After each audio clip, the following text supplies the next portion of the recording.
गोंधळ महाराज यांचं प्रवचन 31 जुलै. आपण भगवंताचे झालो तरच सुखी होऊ. आपल्याला साधायचे काय आहे हे ध्यानात धरले पाहिजे. परमात्मा साधायचा आहे आणि शरीर आणि प्रपंच ही साधने आहेत हे पक्के समजावे.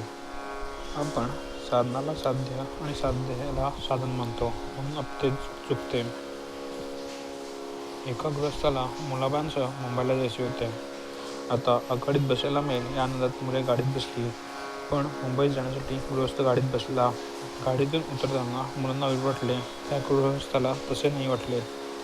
वसिष्ठांनी रामाला सांगितले की, रामा, तू प्रपंचात वागताना अंतर्यामी निसंग राहा. मी देह नसून आनंदरूप आत्मा आहे, निसंग आहे, ही दृढ भावना ठेवून प्रपंच करावा.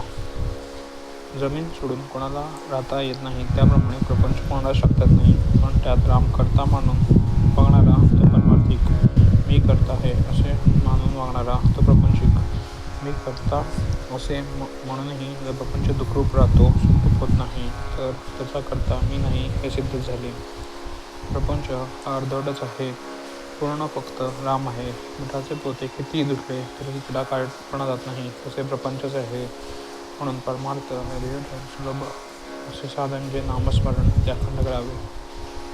प्रपंचात आपण किती कष्ट करतो, का मोबाईलला मिळत नाही तरीही कष्ट करतो.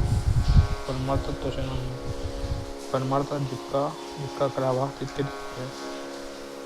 धन अधिक असते. आयुष्यभर प्रपंच केला तर मृत्यूसमयी प्रपंच आठवेल, म्हणून प्रपंचाचा अभ्यास धरू नये. प्रपंचातल्या वस्तू आज ना उद्या जाणारे जाणून त्याच्यासोबत मुक्तपणाने वागावे. ही वृत्ती अभ्यासाने आणि वारंवार विचाराने वाढवावी. प्रपंचात प्राप्त झाले त्याचा हर्ष न करावा, गेल्याचा शोक न करावा, देह प्राप्त टाकावा, हे साधायला एक मोठी परिणामकारक आणि सोपी युक्ती आहे. आपण रामाचे व्हावे, राम ठेवी तसे समाधानाने राहावे. हे सर्व विश्व आणि अखिल प्रपंच ईश्वराचा आहे, तो जसा त्याला देऊन टाकून मोकळे व्हावे.